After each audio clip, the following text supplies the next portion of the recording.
अस्सलाम वालेकुम viewers, welcome back to our YouTube channel all audio novel books. हम आपके लिए लेकर आए हैं डार्क लव सागा का अनदर पार्ट जो कि आप हमेशा की तरह थंबनेल पर देख लिया होगा कि पार्ट कौन सा है। बिना वक्त ज़ाय किए हम नावल की जाने पढ़ेंगे, लेकिन नावल की जाने पढ़ने से पहले मैं आपसे कहूँगी कि आप चैनल को लाजमी सब्सक्राइब कीजिए और पास मौजूद बेल आइकन के बटन को भी प्रेस करना मत भूलें ताकि नावल के आने वाले नोटिफिकेशन, इसका जो नेक्स्ट पार्ट है वो भी आए तो उसकी खबर आप तक पहुंच सके। चलते हैं नावल की जानिब। अमन आगे बढ़ा था, बिला झिझक इस मोम की गुड़िया को अपनी बाहों में भरा, उसे इसके कमरे में लाकर नरमी से बेड पर उतारा। ब्राउन बालों की कवारा सी लट चेहरे पर गिरी थी जिसे अमन ने यूं घूरा जैसे अभी उसे कच्चा खा जाएगा। हाथ बढ़ाकर शहादत की उंगली से लट पीछे करते कान के पीछे अरसा दी। फिर जब अपनी कैफियत से परेशान हुआ तो जल्दी से उठा बाहर गया। इसकी किताबें और नोट्स बुक भी उठाकर इसके कमरे की टेबल पर रखी। इसके ऊपर कंफर्टर दुरुस्त किया और अपनी बेतरतीब धड़कनों पर काबू पाते कमरे से बाहर निकल गया। वो एक लॉन था जहां दादा पोती की खिलखिलाहटें अपने उरूज पर थीं। दादा ने अपने चेहरे को ब्लाइंड फोल्ड कर रखा था और 10 साल इकलौती लाडली पोती खिलखिलाती इधर उधर भाग रही थी। मोना दूर मत जाना, माई प्रिंसेस, चोट ना लग जाए। अली वजीर का लहजा इंतहाई शीरीन था कि इकलौती पोती में इसकी जान अटकी हुई थी। वो अली वजीर के जिगर का टुकड़ा थी। वो दोनों मजीद खेल में मसरूफ थे और दो आंखें ये मंजर इंतहाई गौर से देख रही थीं। आखिर दिन रात में ढल गई। 400 गहरा अमावस की रात सा अंधेरा फैल गया और अली वजीर मैंशन में भी खामोशी छा गई। ऐसे में एक हविला इस मैंशन में इंतहाई इत्मीनान से दाखिल हुआ। अपनी दानिस्त में यह मैंशन दुनिया की निगाहों से ओझल इंतहाई खुफिया तौर पर बनाया गया था, जहाँ की सिक्योरिटी भी फुल प्रूफ थी। मगर अब वो हविला इंतहाई इत्मीनान से सारी सिक्योरिटी को ठेंगा दिखाता पूरे मैंशन में घूम फिर कर आया था। वो अब मोना के कमरे के अंदर खड़ा था। बच्ची इंतहाई क्यूट और फरिश्तों जैसी मासूमियत लिए हुई थी। वो आगे बढ़ा, बच्ची को बेहोश किया, खामोश सी बच्ची को उठाया और वहाँ से निकलता चला गया। दिया अपने बाबा माहिर खान के सीने से लगे कब से आंसू बहाए जा रही थी। ये लोग हेली से वापस आ चुके थे और अब एक खास शाहराह से वाइट पैलेस वापस आ रहे थे। इस गाड़ी में महाबीर, जबरान और खिजर मौजूद थे। बाकी सब पीछे आने वाली बाकी 2 गाड़ियों में थे। वो जब से होश में आई थी तब से माहिर खान के सीने से लगी हिचकियों से रो रही थी। अब तो यूं था जैसे आंसू भी खुश्क हो चुके हों। अब बस भी करो प्रिंसेस, और कितने आंसू बहाओगी? अब बस बहुत हो गया, अब एक भी आंसू ना गिरे तुम्हारे। माहिर खान ने उसे प्यार भरी डांट पिलाई। हमने बहुत कुछ बुरा कर दिया ना बाबा, वो हिचकियों के दौरान बोली। नहीं, जो होना था वो हो गया, अब इंशाल्लाह कुछ भी बुरा नहीं होगा, सब अच्छा अच्छा होगा प्रिंसेस। माहिर खान ने अपने प्रिंसेस की कमर सहलाई। लेकिन वो हमें माफ़ नहीं करेंगे ना? उसे बस अब इसकी परेशानी लाग थी जिसका जाने कितनी बार कितनी बुरी तरह दिल तोड़ बैठी थी। वो कौन? माहिर खान ने अपनी मुस्कुराहट छुपाते जानबूझकर पूछा। वो ये बाबा, वो हिचकिचाती हुई बुरी तरह झिलाई। अरे कभी ये कभी वो, आखिर कौन भाई? जबरान ने भी इसकी बात बीच में काटी, मगर इन सब ने मुस्कुराहट दबा कर ही रखी। अर्शन, वो हमसे बहुत खफा होंगे बाबा। आप जानते हैं हमने क्या किया क्या उनके साथ? हमने अपना ही निकाह रद्द कर दिया। अब हम अपनी हर गलती सुधारना चाहते हैं और हम वो निकाह दोबारा करना चाहते हैं बाबा। वो बिलक बिलक कर रोती अपनी असल परेशानी इंतहाई मासूमियत से बयान कर गई। वहाँ बैठे हर शख्स को इसकी बात ने इंतहाई खुशगवार हैरत में मुब्तला किया था। तब माहिर खान ने पाशा इब्राहिम को मैसेज किया कि वाइट पैलेस में निकाह का बंदोबस्त किया जाए। इसके ये अल्फाज वनोवन महाबीर के जरिए अर्शन तक पहुंचे थे और इधर दिल ने तो पसलियों से सर पटका, मगर बज़ाहिर वो ढीठ बना बेतासुर चेहरा लिए ही बैठा रहा। ये मैसेज तकरीबन सब कोई खुशखबरी की तरफ फॉरवर्ड किया गया था। तब फलजा की रग ज़राफ़त फड़की। क्या बात है, तू बरसों बाद एक शदीद सिंगल की सनी ही गई। अलीज़े, दुल्हन साहिबा खुद निकाह के लिए बेताब हैं, तो तुम्हें नहीं लगता कि किसी को उबले हुए आलू जैसा मुंह बनाने के बजाय अपने हमें कुछ मीठा खिलाना चाहिए? एलिज़े ने अपनी हंसी दबाई थी और अर्शन ने अपने संजीदा चेहरे पर नो लिफ्ट का बोर्ड लगाए रखा था। दूल्हे साहब की गर्दन तो मैं अभी से सरिया फिट हो गया है, पहले स्पॉन्स कर जाने क्या होगा। फलजा फिर बोली तो अब की बार अर्शन की सर सी गुराहट गाड़ी में गूंजी। झूठी गवाही देने वालों के साथ साथ मुझे लगता है कि फजूल की बकवास करने वालों के लिए भी होंठ सीना पड़ा करेंगे। फलजा ने यूं तासुरात दिए जैसे कहना चाहती हो मेरी तरफ से भाड़ में जाओ। 2-4 दिन भंवर की तबीयत अलील है, वो 4 दिन किनारे किनारे चलेंगे हम। अम्मा हाजत पर बार बार गशीतारी हो रही थी। खान शमशान खेल भपरे सांड की तरह चिंघाड़ रहा था। बेटी की उधरी लाश देखते ही वो पागल कुत्ते की तरह दुश्मन की बू सूंघता फिर रहा था, मगर हस्बे मामूल कोई सुराग हाथ नहीं आया था। हाँ, दिया के गायब होने से शक यकीन में बदल गया कि ये काम उनके सबसे बड़े जानी दुश्मनों का है। महारानी जलाल ओढ़ो, सरदार चांडियो भी यहीं मौजूद थे और खान शमशान खेल का धुआं धुआं चेहरा देखे गए। हशमत राव की जानिब से भी इत्तला मिल चुकी थी कि वो जलाद इसके नाक के नीचे से इसकी पोती निकाल कर ले गया और हशमत राव को इधर की खबर नहीं हुई, तो वो सब कुछ छोड़ छाड़ कर खेल हवेली की जानिब रवाना हुए। हर तरफ तबाही बर्बादी थी। आग बुझाकर धुएं के मरगलों पर काबू पाया गया। अब इसके मजीद गार्ड्स हवेली का चप्पा चप्पा छान रहे थे। आखिर खान जमट के कमरे में से ही एक चिट मिली थी जो इसके आदमी ने खान शमशान खेल को थमाई। इसने जल्दी से खोल कर देखी तो आंखें फटी की फटी रह गई। बड़ा शौक है तुम लोगों को मुझे तोहफा भेजने का। अब अगर जश्न मना ही रहे हो तो एक छोटा सा तोहफा हमारी जानिब से। तुम्हारी बेटी की इलाज हमारी जानिब से आखिरी वार्निंग है तुम्हें। अब अगर मजीद एक बेगुनाह की भी लाश गिरी तो बिल्कुल उसी तरह घर में घुसकर बाकी 2 बेटों और तुम सबके खानदान को यूं ही अबरतनाक मौत मारेंगे। तो संभल कर, मजीद एक भी लाश नहीं, समझे जल्लाद। वो गुस्से से बिल्कुल पागल हो चुका था जब अपने गार्ड्स पर चिल्लाया, ए सुनो, मुझे इन जल्लादों की वो दूसरी बेटी चाहिए, जिंदा या मुर्दा, उठा लाओ उसे। वो जो इटली से बहरूपिया आया है, अगर उसने कोई रुकावट पैदा की तो उसे भी गोलियों से भून देना, और अगर नाकाम वापस लौटे तो टुकड़े टुकड़े करके कुत्तों के आगे डाल दूंगा, समझे। अब दफा हो जाओ। खान शमशान खेल ने अपने मुंह से झाग उड़ाई। 3 घंटों की मुसाफत के बाद वो व्हाइट पैलेस के बेसमेंट में पहुंच चुके थे, जहां आहान पहले से ही इन सब का बेचैनी से इंतजार कर रहा था। आहान ने दिया को सीने से लगाया। हमें माफ़ कर दें भाई, हम बहुत बुरे हैं। वो फिर सिसक पड़ी। अपना ही वजूद सबका मुजरिम सा लग रहा था। फलजा ने उसे देखकर एक सर्द सी आ भरी। रोंदो कहीं के, फलजा मुंह में बुड़बुड़ाई। वो अभी सबसे मिल ही रही थी कि वो सबको पीछे छोड़ वहां रुकने के बजाय अपने कमरे में चला आया। महाबीर ने इसके पीछे ही चला आया था। वो जो आकर सोफे पर गिरा था और पुश्त पर गर्दन टिकाकर आंखें मूंदी। महाबीर ने कंधे पर हाथ रखा तो अपनी सुर्ख आंखें खोलकर अपने डैड को देखा। क्या इरादा है शेर? महाबीर ने बज़ाहिर संजीदगी से पूछा। मेरे इरादे तो बरसों से मेरे मुंह पर मारे गए हैं डैड, इसीलिए ही मैंने अब इस मामले में कोई भी इरादा करके खुशफहमियां पालना कब की छोड़ दी। कफलिंग्स फोल्ड करते इसका लहजा कर्ब और अज़ियत में डूबा हुआ था। सब ठीक हो जाएगा शेर, अब बताओ क्या करना है? सब तैयारी मुकम्मल है। बच्ची निकाह की तजदीद चाहती है, तुम तैयार हो? महाबीर ने उसे बगौर देखते कहा, मगर इसके चेहरे पर कोई भी तासुर या खुशी की रमक ना नजर आने पर काफ़ी मायूस हुई। शायद वो इस मामले में अपनी नामेहरबान किस्मत पर अब भी बेयकीन था। जैसा आप लोग कहेंगे डैड, मैं कर लूँगा। उसने निगाहें चुराते अपना दामन बचाया। महाबीर ने सर्द सी आ भरी। अच्छा, फिर आहान के कमरे में जाकर तैयार हो जाओ, तुम्हारी पिंकी दादो या कमरा डेकोरेट करवाने वाली हैं। महाबीर ये कहकर कमरे से निकल गया। अर्शन ने कर्ब और अजियत की इंतहा से आंखें जोर से बंद कर अपनी कनपट्टियां सहलाईं। अब ये तो तय था कि वो खुद को इस पर मुसल्लत नहीं करने वाला था, ना ही उसे अब इसकी जानिब से कोई खुशफहमी रही थी। महाबीर बाहर आया तो सामने ही सोहम खान और पाशा इब्राहिम से सामना हुआ। क्या बात है बड़े पापा, आप कुछ उदास लग रहे हैं? महाबीर ने पाशा इब्राहिम का उतरा हुआ चेहरा देखा। कुछ नहीं, अमन को कॉल की थी कि व्हाइट पैलेस आ जाए, मगर उसने मना कर दिया, ये बोलकर कि जब मोजा व्हाइट पैलेस में आने के लिए तैयार हो जाएगी तभी वो व्हाइट पैलेस आएगा। सोहम ने कहा तो उनके करीब आते आर्यान के चेहरे पर एक तारीख साया सा लहराया था, मगर वो फौरन अपने तासुरात छुपा गया। चलें भाई, दूल्हा साहब तैयार हो जाएं, तैयारी मुकम्मल है, चलें, नेक काम में देर नहीं करना चाहिए। आर्या ने बज़ाहिर बशाशत भरे लहजे में कहा तो सब इसकी जानिब मुतवज्जा हुए। खिज़र बिल्कुल तैयार आईने के सामने खड़ा जेल से अपने बाल सेट कर रहा था और काफ़ी देर से लीजे का इंतजार कर रहा था। ख़वातीन तो दिया के कमरे में ऐसा घुसी थी कि बाहर निकलने का नाम ही नहीं ले रही थी, मगर अब कुछ ही देर बाद अलीज़े पूरी तरह तैयार कमरे में दाखिल हुई तो वो महबूद सा रह गया। वो पीछे मुड़ा। अलीज़े इतराती हुई गर्दन अकड़ा कर इस तक आई।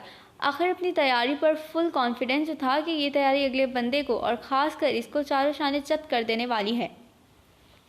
सुर्ख पैरों तले मैक्सी पर हल्का सा गोल्डन काम, सुर्ख स्कार्फ, हल्का मेकअप, गोल्डन छोटी छोटी नफीस सी ज्वेलरी और हुस्न को दो आतिशा करती वो सुर्ख लिपस्टिक। खिज़र ने किसी भनूरे की तरह इसके गिर्द चक्कर काटा। वो मुस्कुराती रही। खिज़र के लब वाव शेप में आए। Wow, red dress, red lipstick.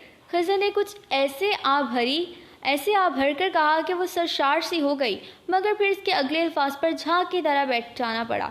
कतई रेड स्लेंडर लग रही हैं। खिज़र ने दांतों तले लब दबाया। व्हाट अलीज़े चिल्लाई थी। ए गाली नहीं, खिज़र ने कहते इसको अपनी बाहों के हिसार में भरा था।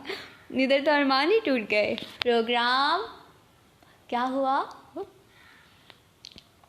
एलिसे का बुरी तरह मूड ऑफ हुआ, तभी मुंह गुब्बारे की तरह फूल गया। मगर खिसा के कान में की गई सरगोशी से वो बुखलाई। बोसा है लब से नहीं चलता है काम, गालियों की सज़ा अच्छी नहीं। ओह हाँ, मुझे कुछ शौक़ नहीं अपने लिपस्टिक ख़राब करवा कर जोकर बनने का, इसीलिए मुंह संभाल कर बात करो। एलिज़ा ने इसके बाल खींचे। नहीं तो मैं कर लूँगा, वो भी ढीठ बनकर वाक़या हुआ था। खिज़र, अगर तुमने कोशिश भी की तो मैं बात नहीं करूँगी तुमसे, और फंक्शन भी अटेंड नहीं करूँगी। वो धमकी कारगर साबित हुई थी तो फिर ये किस में रात में कर लूँगा। उसने भी इत्मीनान से फरमाइश की। अच्छा ठीक है, लेकिन अब शराफत से बाहर चलो। एलिज़ा ने फ़िलहाल के लिए अपनी जान छुड़ाई। वो दोनों मुस्कुराते एक दूसरे का हाथ थाम कर बाहर आए। बाहर रंगों का एक सैलाब उमड़ आया था। आहान बेसमेंट से ऊपर कॉरिडोर से गुजर कर तवील तरीन और कुशादा लॉन्च में आया तो सामने ही वो खड़ी नजर आई, जो शायद रोहा की तलाश में इधर से उधर देख रही थी। लिबास अब तक बदलने की तौफीक ना की गई। आहान को सामने देखकर निगाहें झुका गई, मगर आहान के माथे पर ढेर सारे बल आए। अपने कमरे में जाओ साबरी शाह, और अगर अपने कमरे से बाहर कदम भी निकाला तो तुम्हारी टांगें तोड़ दूंगा या तुम्हें शूट कर दूंगा। वो गुर्राया तो साबरी की आंखें लबालब पानी से भर गई थीं। वो पीछे मुड़कर भागकर अपने कमरे में गायब हुई थी। कमरे में अपने बेड पर औंधे मुंह गिरकर वो बेआवाज आंसू बहाने लगी, और अपने कमरे से निकलते रोहा ने बेटे की ये गौरफशानी खूब अच्छी तरह सुनी। इससे पहले कि वो आगे बढ़कर उसे कुछ कहती, सब लॉन्च में चले आया। रोहा सर झटकती दिया के कमरे में गई, लेकिन कमरे में दाखिल होते इसके कदम ठिठक कर अपनी जगह पर रुके थे। मगर मुंह में माशाल्लाह बोलकर फौरन निगाह का जाविया बदला। पीले शॉकिंग पिंक और पैरेट कलर के इम्तजाज के लहंगे, रोहा की खुद की कोट की नफीस ज्वेलरी और ब्राइडल मेकअप में इस कदर हसीन और खूबसूरत लग रही थी कि निगाह नहीं ठहर रही थी। लहंगे के दुपट्टे पर गोटे की लेस थी। रोहा ने आगे बढ़कर इसकी नज़र उतारी थी। पिंकी और रोहा उसे लिए बाहर आई। वो धीमे धीमे कदम उठाती धड़कते दिल के साथ बाहर आई, जहाँ पर सब मौजूद थे। वो जो कसरती मजबूत और चौड़े जिस्म पर सादा सी सियाह टी शर्ट पहने लिए दिए अंदाज में बैठा था। निगाह एक जानिब उठी तो दिल ने कहा कि आज पूरी वजूद कुव्वत बसारत बन जाए, मगर इस कमबख्त जलील दिल ही से तो इसका झगड़ा था। तभी फौरन निगाह फेर ली। उसे लाकर रोशन के पहलू में बिठाया गया। दिया की सांसें सीने में अटकी। करीब से मखसूस मर्दाना परफ्यूम की महसूर किन खुशबू सांसों में समाई तो दिल उछल कर हलक में आया, मगर वो तो हाथ की मुट्ठी बनाए उसे अपने होंठों पर जमाए मुंह में हस्बे मामूल कुछ चबाता बिल्कुल बेगाना और लापरवाह सा हुआ बैठा था। निकाह की कार्रवाई की शुरुआत हुई। अर्शन का पूरा वजूद जैसे कुव्वत समात बन चुका था जब इसने मौलवी साहब के सामने अपनी मुतरन्नम धीमी सी आवाज़ में 3 मरतबा कबूल है बोलकर अपने पूरे होश हवास में अपने तमाम जुमला हकूक अर्शन के नाम कर दिए। दिल कमबख्त फिर खुशफहम होने लगा, मगर इसने बुरी तरह अपना सर झटका और मौलवी साहब की जानिब मुतवज्जा हो गया। लॉन्च में मुबारकबाद की सदा गूंज उठी। फजर ने आगे बढ़कर इसका माथा चूमा और दिया कि ढेरों ढेर बलाएं ले डाली। महावीर ने आगे बढ़कर बेटे को सीने में भेजा। महावीर ने देखा, सिर्फ माँ को दिखाने को उसके चेहरे पर एक फीकी सी मुस्कुराहट थी।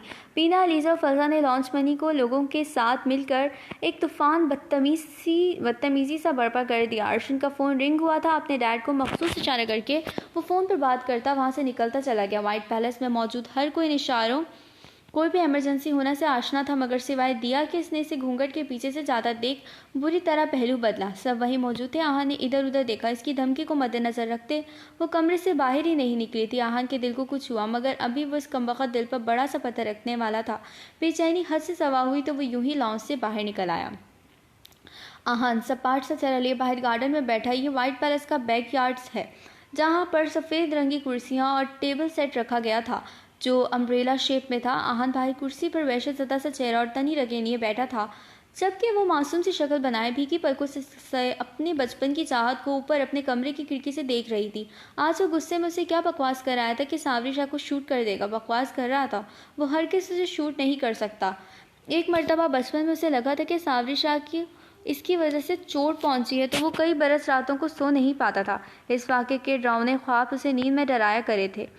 तो वो ऐसा कैसे कर सकता था? रोगो जहाँ में खून बनकर दौड़ती थी वो। इसका सभी चेहरा दिल की सुकून पहुंचाता था। इसका वो हसीन गद्दार सरापा आंखों की ठंडक का बायस था। वो खूबसूरत आवाज़ कानों को सरूर थी। उसकी सांस चलती थी। अभी आज जो उसने जुर्रत की थी कि अपने गुलाबी नरम लबों से उसके लबों को छुआ, इसका पाकीज़गी भरा फसू के इस लम्स आहान के जिस्म में एक सरूर सा उतारा गया। ऊपर खड़ी सावरी शाह उसे देखकर जख्मी सा मुस्कुराई। ना इजहार करता है ना इनकार करता है। आखिर ये बंदा चाहता क्या है? मगर तुम जो भी चाहते हो आहान माहिर खान, वो तुम्हें मालूम होगा। पर आज कोई मुझसे पूछे मैं क्या चाहती हूँ तो मेरा जवाब हर बार हर सिर्फ आहान माहिर खान होगा।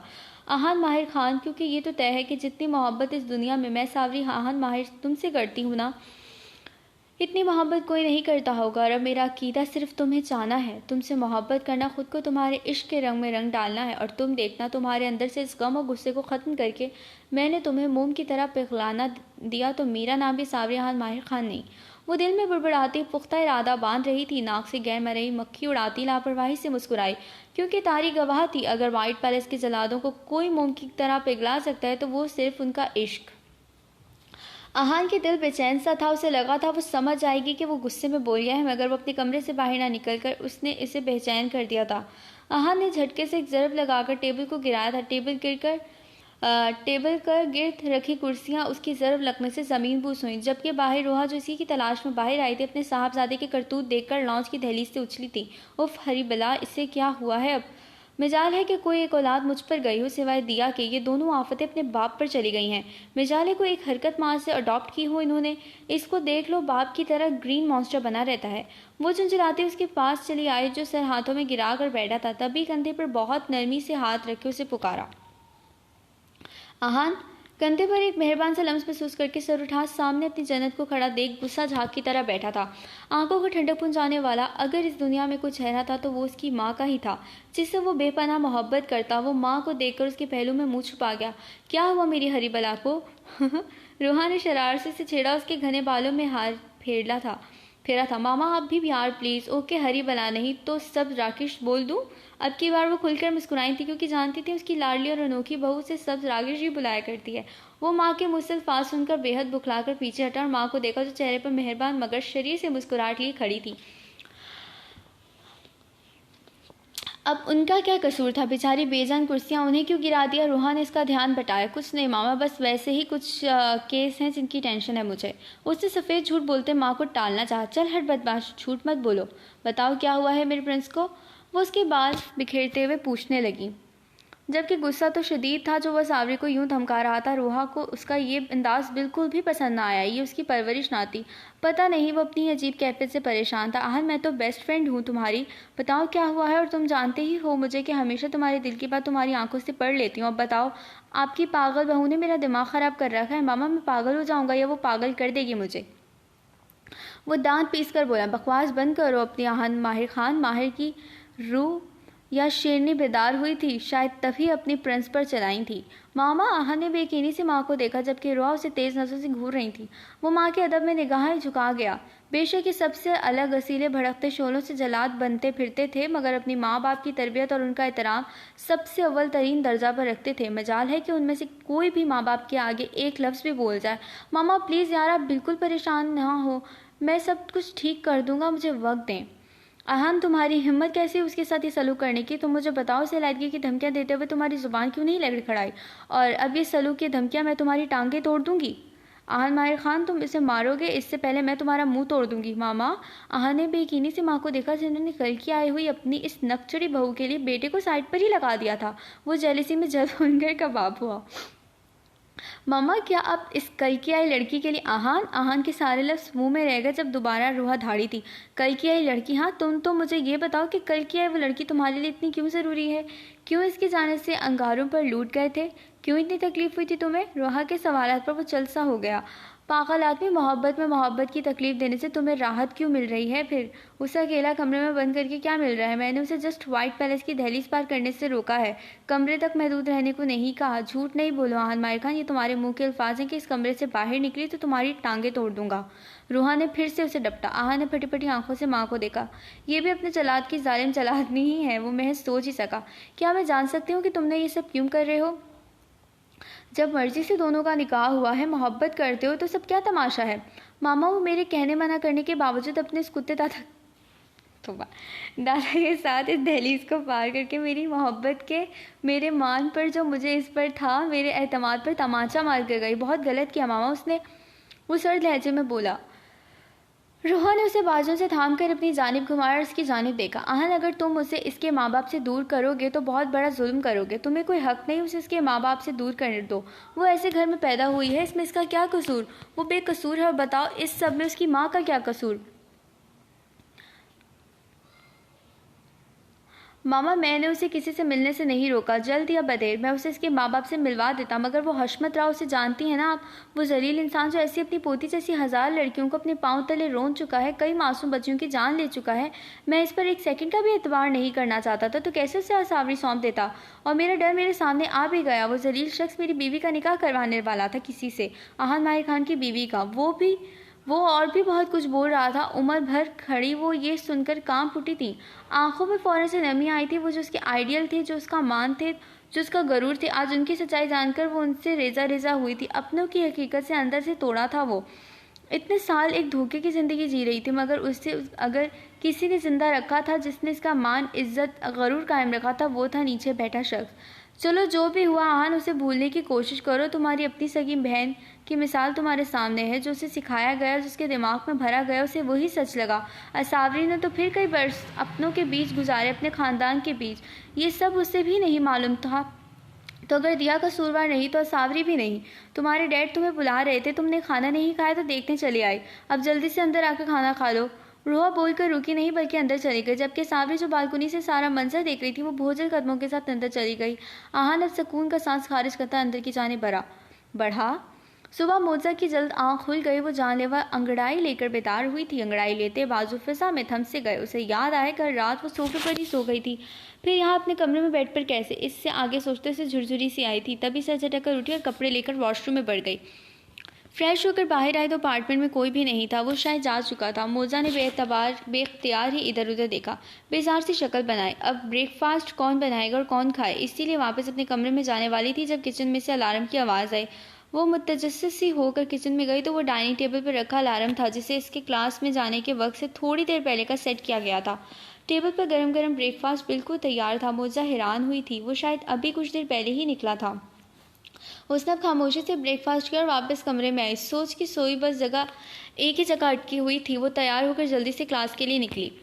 क्लास में पहुंचकर मिस फरियाल को मॉर्निंग विश किया। टेस्ट हुआ। एक अनोखी सी बात हुई थी कि आज टेस्ट में सबसे अच्छे मार्क्स इसी के थे, और मिस फरियाल की तारीफ से मोजा के पांव ज़मीन पर नहीं टिक रहे थे। वो इस कदर खुश थी, इस कदर खुश के इंतहा नहीं। क्लास खत्म हुई तो वो मिस फरियाल के साथ ही बाहर निकली। मुझे उम्मीद नहीं थी कि तुम इतना अच्छा टेस्ट दोगी, मिस फरियाल ने मुस्कुरा कर कहा। मुझे खुद भी नहीं थी, वो मुस्कुरा कर बोली। तो आखिर एक रात में ऐसा क्या हो गया कि इतनी अच्छी तैयारी कर ली तुमने? मिस फरियाल ने जानबूझकर पूछा था। किसी ने तैयारी करवाई थी मैम, वो इनके पीछे जल्दी बताई थी। तब तो उन्हें उनका शुक्रिया भी अदा करना चाहिए, उनकी जान ही नहीं छोड़नी चाहिए। बिल्कुल भी, जो इतना अच्छा पढ़ा सकते हैं वो आइंदा भी ऐसे ही तुम्हें इतने बेहतरीन तरीके से गाइड कर सकते हैं। मिस फरियाल ने उसे नादर मशवरे से नवाजा। आई थिंक सो नामूर या नादिर, जो भी। जी मिस। बस फरियाल एंजल वार्ड की जानिब मुड़ गई। मोजा जजा ट्रस्ट के हॉल में खड़ी कुछ सोचने लगी। हाँ, ये तो उसने सोचा ही नहीं था कि इसकी गर्दन अकड़ा गई। वो इस पर तो बड़ा रोब जमाकर कहा जा सकता था कि मोजा को इसी से पढ़ना है। कुछ सोचते कदम बखुद एक रास्ते की जानिब गामजन हो गए। बहुत बड़े से ब्लैक रूम के बाहर वो पेंट की पॉकेट्स में हाथ डाले ग्लास वॉल के इस पार खड़ा, ग्लास वॉल के इस पर से छोटी सी बच्ची को देख रहा था, जिसके सामने एक लैपटॉप रखा हुआ था और वो लैपटॉप में कुछ देख रही थी। फिर अमन वहाँ से निकलकर अपने केबिन तक आया और इस वक्त यहाँ किसी को भी आने की इजाज़त नहीं थी।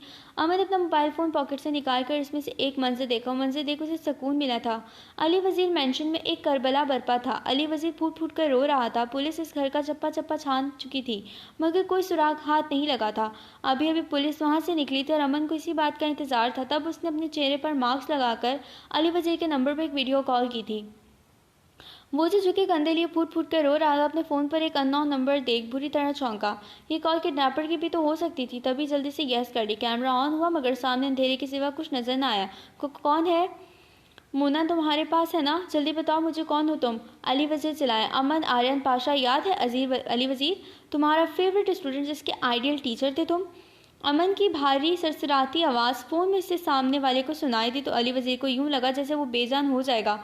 वो कई लम्हों तक कुछ बोल नहीं पाया था, ना ही कुछ बोलने के काबिल। अच्छा, मोबाइल स्क्रीन पर देखो, अमन ने कहा तो अली वज़ीर ने कांपते हुए मोबाइल की जानिब देखा। अमन ने स्क्रीन को ब्लैक रूम से अटैच किया था, जहां अली वज़ीर की लाडली पोती, इसके जिगर का टुकड़ा, लैपटॉप पर कुछ देखने में मसरूफ़ थी।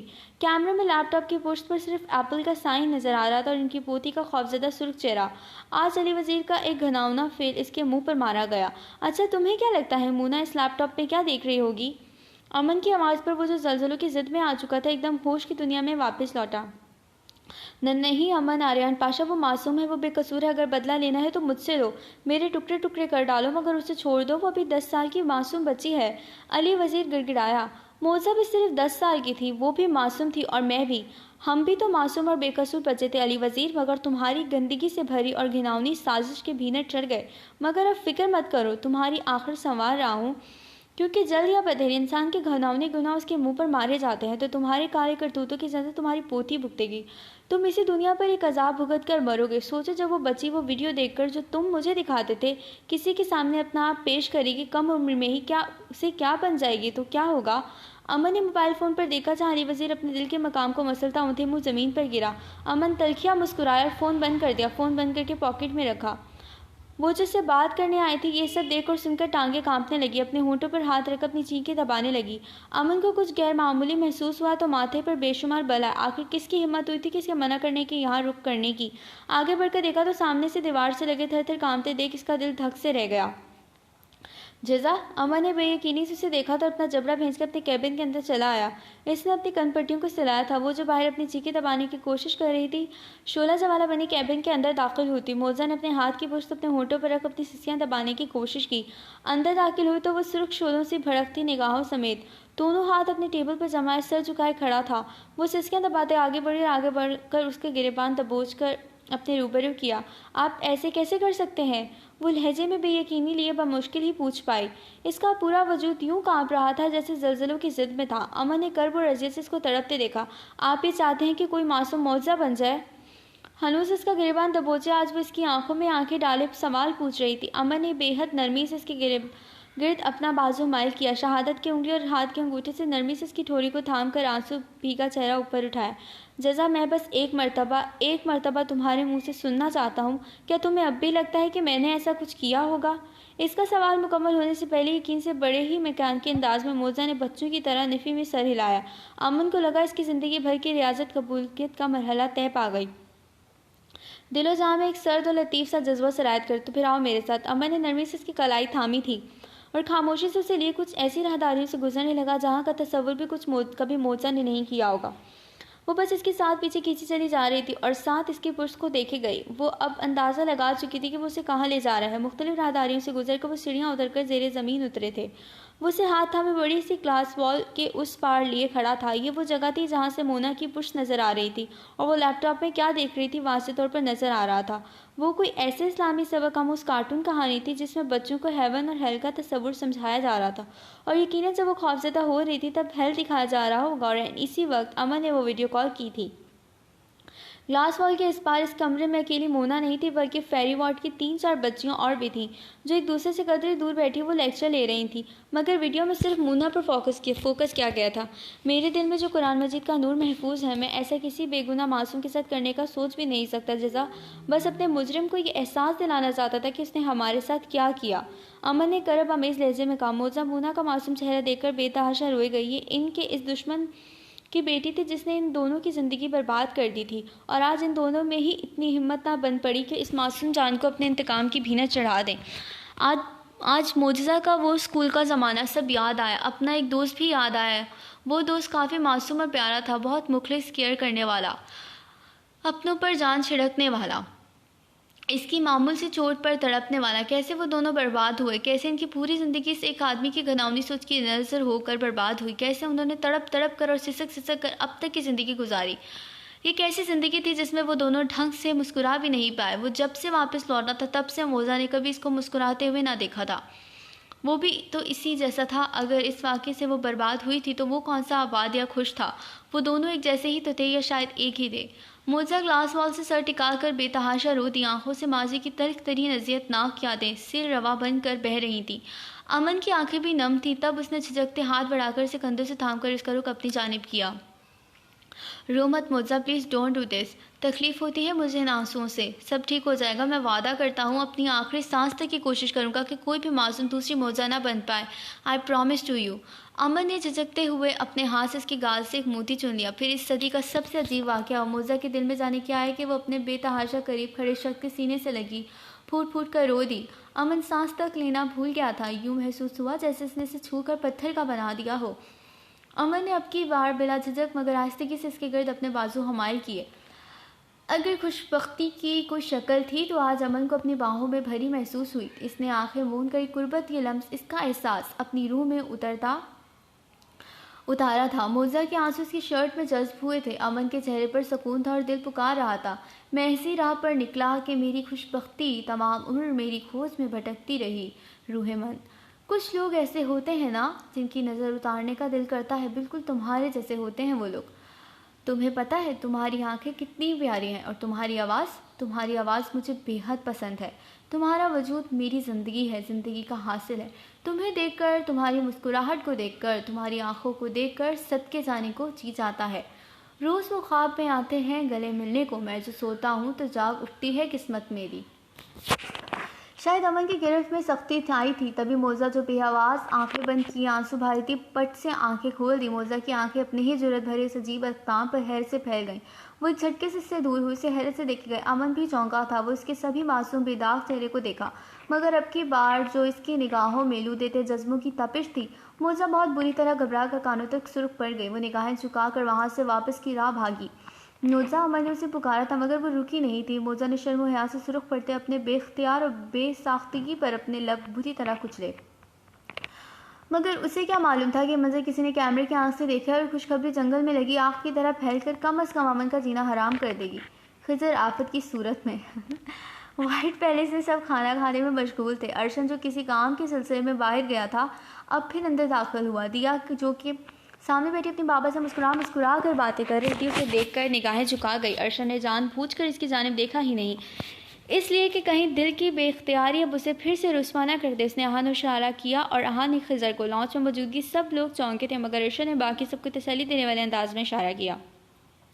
अर्शन ने अहान के कान में कुछ कहा था। अहान के माथे पर बलों का जाल बिछा। चलो बाकी डिस्कशन इसी से जाकर करेंगे, अहान ने कहा तो अर्शन ने इस बात में सर हिलाया। खिजर और अर्शन आपस में बातें करते बाहर निकल गए। मोबाइल फ़ोन में कुछ डायल करता बाहर की जानिब निकलने ही वाला था जब रूहा ने इसे आवाज़ दी, अहान। Yes mom. वो पीछे मुड़ा तो बेख्तियार ही अपने लब भेज गया। वो जो शायद चेंज कर चुकी थी अब सादा से फिरोजी सूट में मलबूस थी। रूहा इसका हाथ थाम इस तक पहुंची। बहुत दिल दुखाया है, तुमने मेरी बेटी का बहुत परेशान किया है, सॉरी बोलो इसे। व्हाट मामा? अहान ने शिकायती निगाहों से माँ की जानिब देखा और वो मासूमियत का भरपूर मुजाहिरा करती अपना चेहरा जितना मस्कीन बना सकती थी बना लिया। मैं कुछ नहीं जानती, सॉरी बोलो, रूहा ने कहा तो अहान ने बेबसी से अपने लब कुचले। सॉरी, अहान कहकर रुका नहीं, बाहर निकल गया। असावरी शाह याहो का नारा लगाते रूहा के गले से झूल गई। रूहा के चेहरे पर जोरदार किस्म की किस देकर अपने कमरे में भाग गई। झल्ली कहीं की। रूहा मुस्कुराते किचन की जाने पड़ी।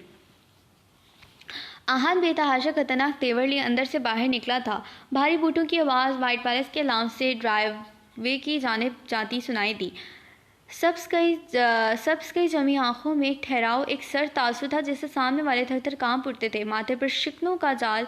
वो पिस्टल होल्डर दुरुस्त करता बाहर निकला था जहां गाड़ी के पास खिजर और अर्शन इसका इंतज़ार कर रहे थे।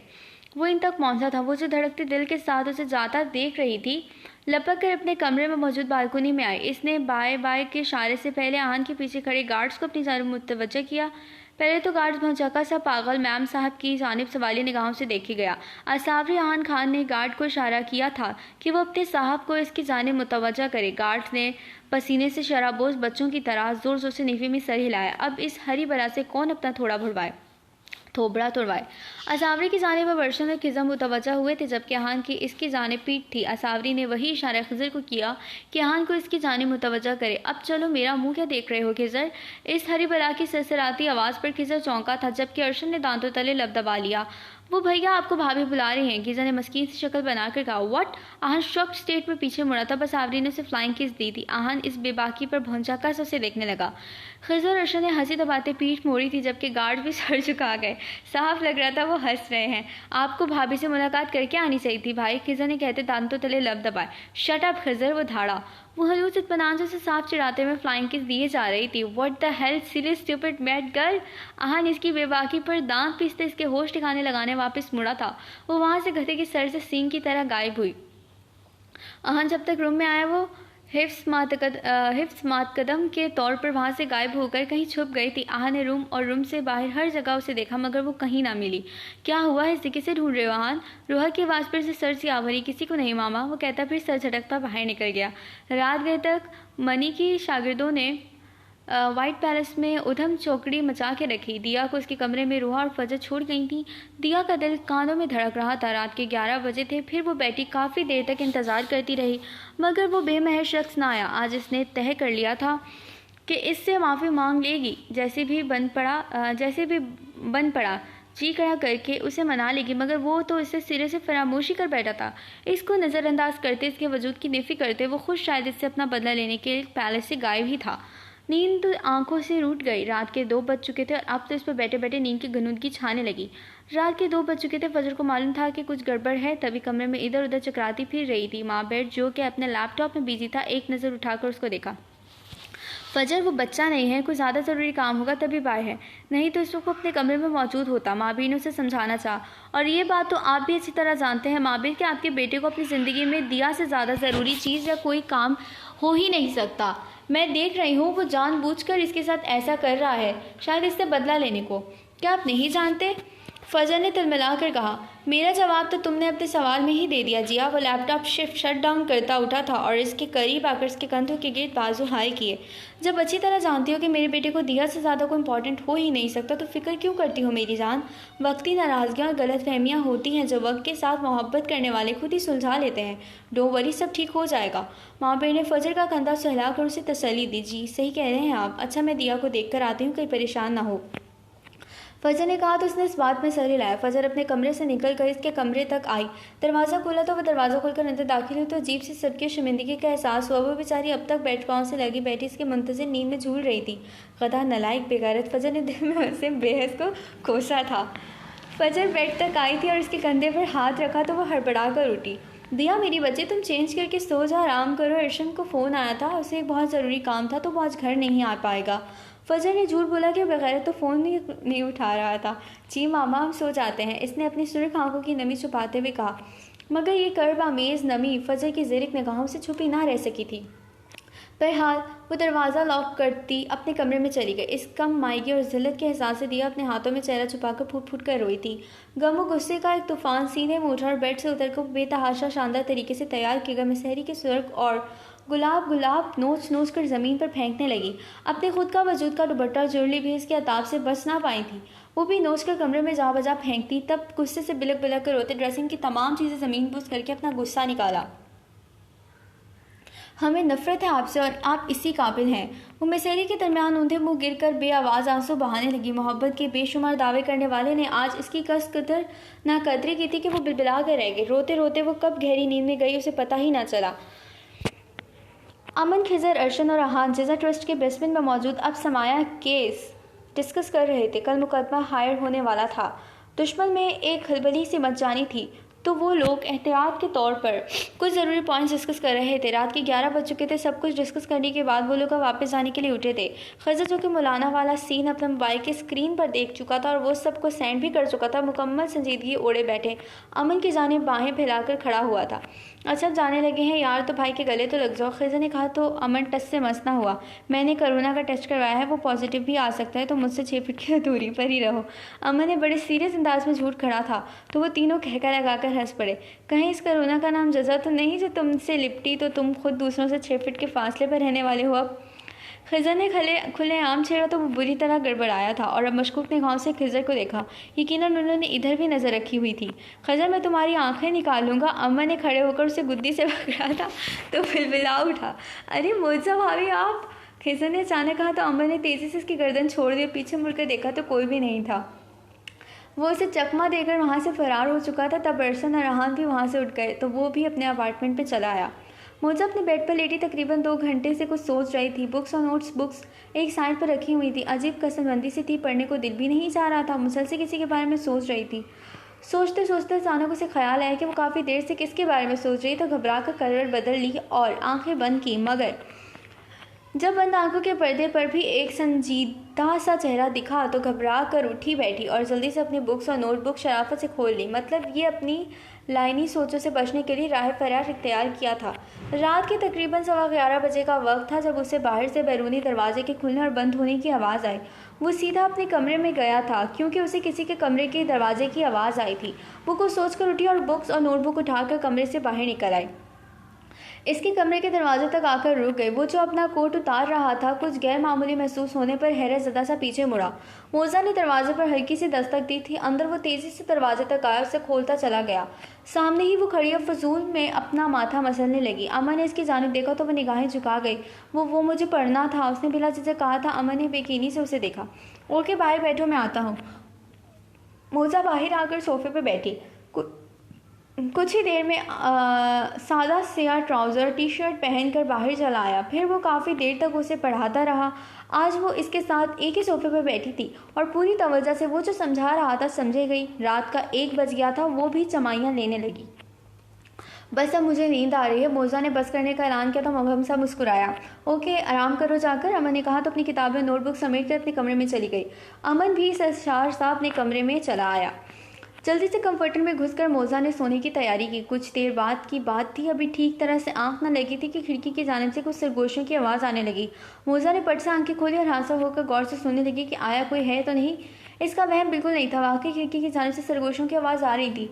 वो झटके से उठ बैठी। सरगोशियाँ बुलंद हो गईं। वो 2-3 भारी मर्दाना आवाज़ें थी। पल लगाकर उसे एक जस लगाकर बेड से उतरी। बहुत तेज़ी से दरवाजे तक पहुंचकर कमरे से बाहर निकली और अमन के कमरे की जानिब लपकी। वो जो मोजा की वजह से अपना दरवाज़ा खुला ही रखता था, मोजा दरवाज़ा खोलकर सेकंड्स में इस तक पहुंची। खौफ से सफ़ेद पड़ते वो पसीने से शराबोश थी। अमन जो कि बॉक्स रेक के करीब खड़ा था चौंक कर पलटा। वो करीब आकर इसके पीछे छुपी। अमन, मेरे कमरे में बाहर खिड़की पर कोई है, मैंने खुद आवाज़ें सुनी है। वो कोहनी के ऊपर से उसकी टी शर्ट का बाजू दबोचकर हरासा सा बोली। रिलैक्स, ऐसा कोई भी नहीं है, मैं देख कर आता हूँ। अमन ने कहा और बाहर की जानिब जाने लगा। तब वो बेतहाशा सहमी थी। अगर सचमुच कोई हुआ तो वो लड़ रही थी। फिर भी डरने की कोई बात नहीं चाचा, रिलैक्स, मैं हूँ ना, देख कर आता हूँ। वो कहता नरमी से उसका बाजू थाम कर उसे बेड पर बिठाता बाहर निकल गया। मोजा के कमरे में आकर अपना मोबाइल निकाला और एक नंबर डायल किया जो कि दूसरी बेल पर रिसीव कर लिया गया। ये क्या बेहुदा मजाक है भाई, आप लोग इसीलिए ही अब तक यहाँ भटकती बदरूहें बनने घूम रहे हैं ताकि इस मासूम को डरा सके। अमन ने अपनी दानिश में इसको खूब लताड़ा था। वो जानता था कि ये लोग जिज्जा ट्रस्ट में ही हैं, मगर किस मकसद के तहत अब ये समझ आया। सामने से हान की रोबदार आवाज़ सुनाई। अबे जाने भी दो, तुम्हारा बड़े होने की हैसियत से ऑटोमेटिक रुखसती करवाई है मैंने। यूँ तो बच्ची तुम्हारे कमरे में आती नहीं, अब ख्याल रखना इसका। वो वाकई बहुत ज़्यादा डर गई है।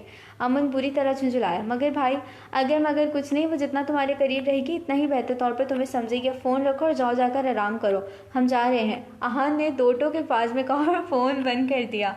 अमन ने एक सर्ट सी आप भरी और अपने कमरे में चला गया। वाह, क्या स्टाइल है रुखसती का। जहाँ वो इसकी जगह पर कंफर्टर गर्दन तक ताने सहमी हुई बैठी थी। कौन था? कोई नहीं, गार्ड्स थे, आपस में बातें कर रहे थे। मैंने डांटा है, अब तुम्हारी खिड़की के करीब नहीं आएंगे, तुम जाकर आराम कर सकती हो। अमन ने उसे तसल्ली दी, मगर वो हनूज इधर ही जमकर बैठी रही। नो, मैं अब इस रूम में नहीं, मैं इस रूम से नहीं जाऊँगी।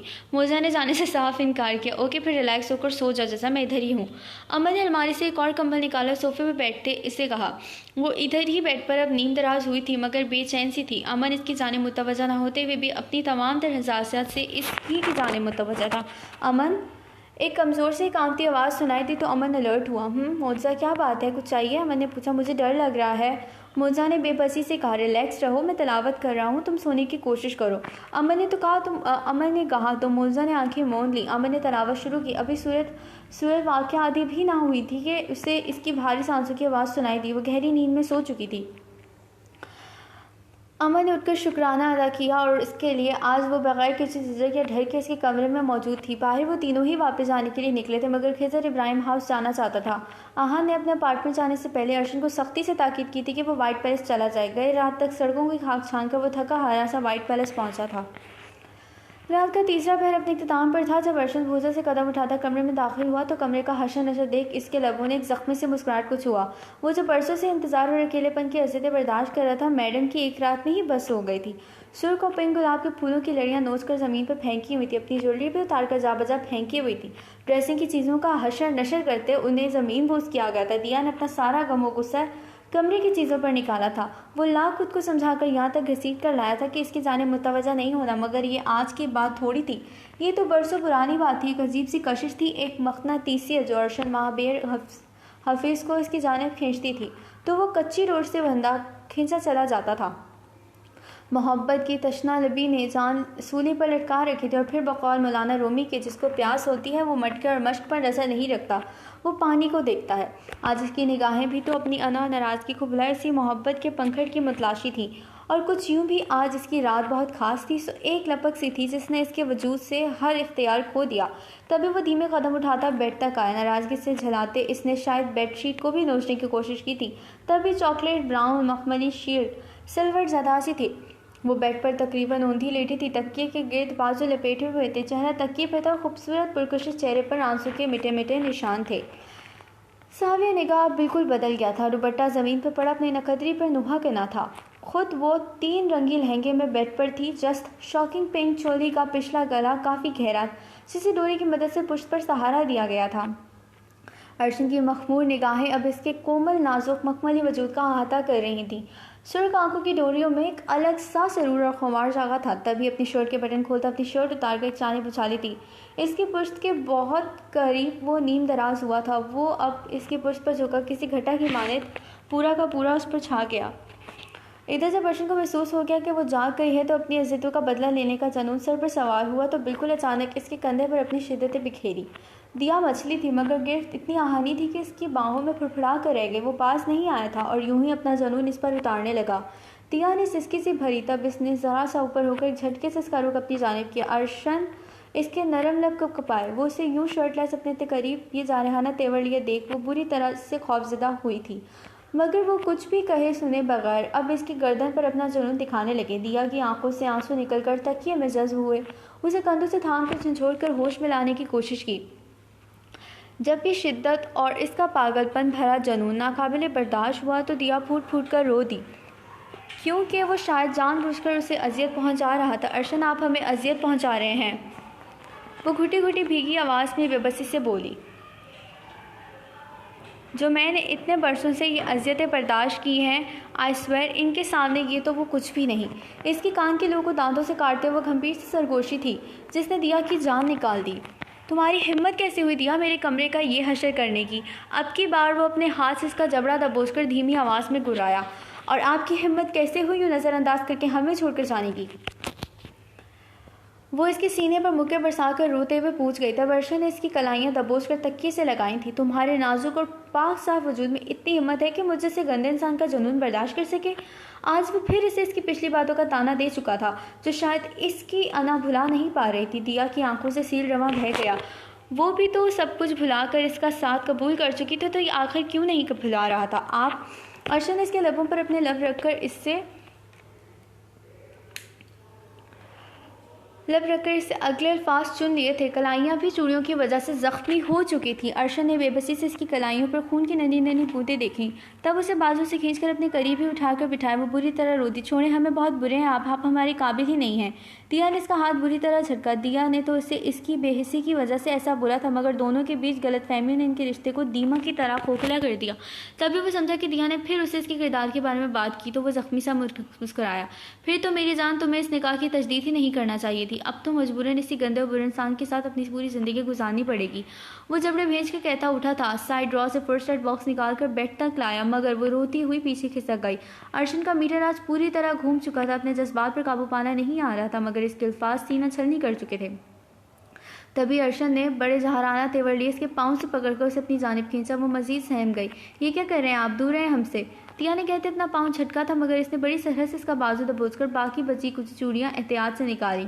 फर्स्ट एड बॉक्स से पायोडीन लगी कॉटन निकालकर इसकी कलाइयों से खून साफ किया। दिया हिचकियों से रो रही थी, जबकि अर्शन भींचे हुए तासुरात और सुर्ख आँख के लिए इसकी जानिब देखे बगैर अपना काम किए गया। तब मस्जिद में अजान शुरू हुई थी। वो दोनों कलाइयाँ साफ करके इन पर ड्रेसिंग करने वाला था कि दिया बुरी तरह कसमसाई। छोड़े, अजान हो रही है, हमारे पास हमारा दुपट्टा भी नहीं और हमें अब वज़ू करना है। दिया ने कहा तो वो चुपचाप उठा और फर्श से दुपट्टा उठाकर इसके आगे बढ़ाया, जो कि इसने थाम कर अपने सर पर ओढ़ लिया। वज़ू करके आओ, मैं ड्रेसिंग कर दूंगा, वो बेतासुर लहजे में बोला था। दिया जल्दी से बेड से नीचे उतरी। रहने दीजिए, हमें आपकी हमदर्दी की कोई ज़रूरत नहीं है, कहते हुए इसने अपना भीगा चेहरा साफ किया। तुम्हें तो शायद मेरी ज़रूरत भी नहीं है। वो तलखी से गोया हो, मगर अब क्या करें, इसी बुरे आदमी के साथ गुजारा करना पड़ेगा। दिया सर था पैर सुलगी थी, तभी इस बेहिस आदमी को नज़रअंदाज करती ड्रेसिंग की जानिब गई, अपना ड्रेस लेकर वॉशरूम गई। फिर वो अपनी बेबसी पर बुरी तरह रो दी। अचानक एक नई आफत आन पड़ी थी कि जस्ट चोरी की जिप ने खुलने से इनकार कर दिया। वो इस तरह बुरी तरह दरमियान में अटकी थी कि इसकी काफ़ी देर इससे खुलने के बाद भी ना खुली, और ऐसा तो हो ही नहीं सकता था कि वो इतने झगड़े के बाद अब इस आदमी से मदद लेने की खमा रहती। वो जब बाहर अपनी कनपटियाँ से लेकर खुद को रिलैक्स करने की कोशिश कर रहा था, जब वो काफ़ी देर बाहर ना आई बल्कि इसकी सिसकियों की आवाज़ बाहर आने लगी, तो अर्शन का दिल किया अपना सर दीवार में दे मारे। फलजा सही कहती थी, इसे रूंदू कहेंगी। वो उठकर वॉशरूम के दरवाजे तक गया। दिया, व्हाट हैपेंड, अब क्या हुआ है? अब की बार इसने कदरे नरमी से पूछने की कोशिश की थी। अंदर वो बुरी तरह झुंझुलाई थी। यह हमारी जिप अटक गई है, खुल नहीं रही, अब हम क्या करें? मरते क्या न करते के मुतरादिफ इसने इसी पथरीले शख्स से सर फोड़ने का फैसला किया। ओपन द डोर, मैं हेल्प कर देता हूँ। इसकी संजीदगी भरी आवाज़ आई तो वो फिर घबराई, मगर अब रूहा या फजर के इंतज़ार में यहीं खड़ी रहकर नमाज तो कज़ा नहीं कर सकती थी, तो झिझकते हुए दरवाज़ा खोल दिया। वो अंदर दाखिल हुआ।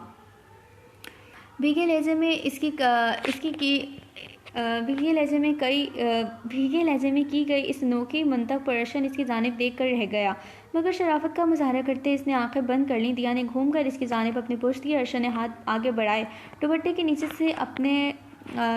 नीचे से हाथ अंदर ले जाकर जिप टटोली। अर्शन ने इसे खोलने की कोशिश की, मगर वो बुरी तरह अटकी हुई थी। तब अर्शन ने एक ही झटके से वो टूट कर हाथ में आ चुकी शहादत की उंगली जिप में फंसा कर उसे खोलता चला गया।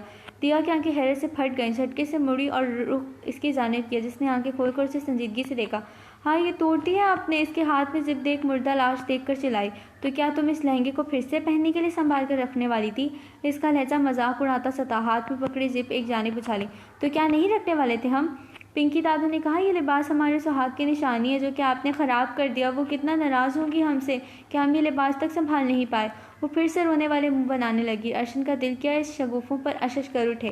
पिंकी दादू को कहना कि जिप सुहाग के काम में रुकावट पैदा कर रही थी, तो सुहाग ने तोड़कर फेंक दी। यकीन करो, ये सुनकर वो ज़्यादा खुश होंगी। अर्शन ने इत्मीनान से कहा, क्या मतलब है आपका? वो नासमझी से बोली। कुछ नहीं, चेंज कर लो, कहीं सुहाग की निशानी मेरे हाथों मज़ीद ना ख़राब हो जाए तो तुम्हें ही बुरा लगेगा। वो अपनी ही हाँकने में मसरूफ़ था। बाहर जाए अब आप, वो झुंझुलाई। वो एक नज़र इस हशर सामानी की जानिब देखता बाहर निकल गया। कुछ देर बाद वो चेंज करके वजू करके बाहर आए। इधर आओ, मैं ड्रेसिंग कर दूँ। अर्शन का सर दर्द से अब फटने लगा था। लाल अंगारा आंखें रत जगह का खुमार थी, मगर वो उसे अपने करीब बुला रहा था। रहने दीजिए, ठीक है हम, इसने आहिस्तगी से कहा और निगाह फेर ली। वो उठा था, इसे बाजू से थाम कर बेड तक लाया, इस बेड पर बिठाकर इसकी कलाइयों की ड्रेसिंग करने लगा। दिया ने इसकी जानिब देखा, जिसके वजाहत भरे नकुश अब भी तने हुए थे। सड़ियल कहीं के, नीम चढ़े, बेहिस पत्थर, सालिम जल्लाद कहीं का, दिल में उसे कोसते ढेर सारे खतबात से नवाज दिया। गालियाँ देने से भी वजू टूट जाता है। अर्शन ने बगैर इसकी जाने देके कहा तो वो हिटलर से दहल गई कि क्या हमने क्या कहा? वो अपनी जगह से उछली। कुछ नहीं, वो ड्रेसिंग कर चुका था तो अपनी जगह से उठकर ड्रेसिंग से आरामदाह से सूट निकालकर वॉशरूम चला गया। तिया ने जाए नमाज बिछाई और नमाज अदा करने लगी। वो भी वजू करके बाहर निकला। वो नमाज अदा करके वापस आया तो वो हनूस दुआ मांग रही थी। अर्शन ने आते साथ ही बेड पर ढह गया, तकिए पर सर रखकर आंखें मूंद ली। वो दुआ मांग कर उठी तो कमरे पर एक ताराना निगाह डाली। पूरा कमरा ऐसा मंजर पेश करता जैसे जाने कितना जंग जद्दल मचाया गया है कमरे में। दिया का दिल चाहा उसे बोले कि वो उठे तो वो कमरे की कुछ हालत बेहतर कर दे, मगर अब इस सड़ियल से कौन पंगा लेता। तभी वो भी झुंझलाकर बेड पर ही सर लेकर पाँव तक कम्फर्टर तान कर एक कोने में नीम दराज हो गई। अर्शन ने आंखें खुलकर हैरत से अपने पहलू में देखा, मगर फिर सर झटक कर लेट गई। सो नॉवेल टू बी कंटिन्यूड। तो मिलते हैं नेक्स्ट पार्ट में। प्यारे प्यारे रीडर्स, कैसा लगा कमेंट सेक्शन बताना मत भूलिएगा। अपना बेहद ख्याल रखिए। अल्लाह हाफिज़, बाय बाय।